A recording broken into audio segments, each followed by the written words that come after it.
তবে কি জামাত ক্ষমতায় আসছে? বাংলাদেশের রাজনীতিতে ঘনিয়ে আসছে এক নতুন প্রশ্ন।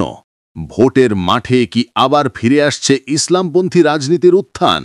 শুক্রবার 17 অক্টোবর নাটোরের বনপাড়ায় আয়োজিত এক সমাবেশে বাংলাদেশ জামায়াতে ইসলামীর সহকারী সেক্রেটারি জেনারেল মাওলানা রফিকুল ইসলাম খান বলেছেন, বাংলাদেশে এখন আর ভোট দেওয়ার প্রয়োজন নেই, কারণ সেই জামানাই শেষ হয়ে গেছে।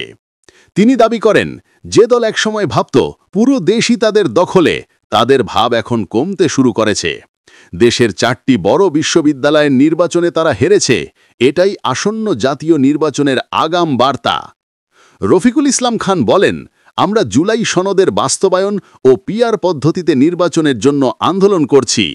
ফেব্রুয়ারিতেই নির্বাচন চাই, তবে তার আগে জুলাই সনদের আইনি ভিত্তি নিশ্চিত করতে হবে। তিনি আরও বলেন, আওয়ামী লীগ স্টাইলে আর কোনো নির্বাচন এই দেশে হবে না।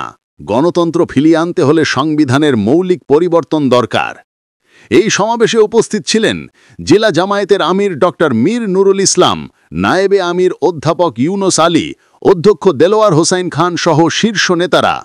তারা সবাই এক সুরে বলেন, বাংলাদেশে ইসলামী রাজনীতি ফিরবে জনগণের ভোটেই।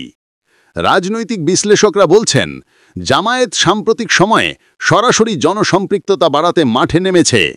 যদি ইসলামপন্থী ভোটগুলো একত্রে যায়, তবে দেশের প্রায় 50টিরও বেশি আসনে তাদের ভোট কিংমেকার ভূমিকা নিতে পারে। যারা একসময় প্রান্তিক মনে হতো, তারাই হয়তো আগামী নির্বাচনে গড়বেন নতুন সমীকরণ। তবে প্রশ্ন এখন একটাই, এই জনসমর্থন কি সত্যিই ভোটের বাক্সে রূপ নেবে, নাকি এটি কেবল নির্বাচনের আগের আরেকটি রাজনৈতিক ঢেউ?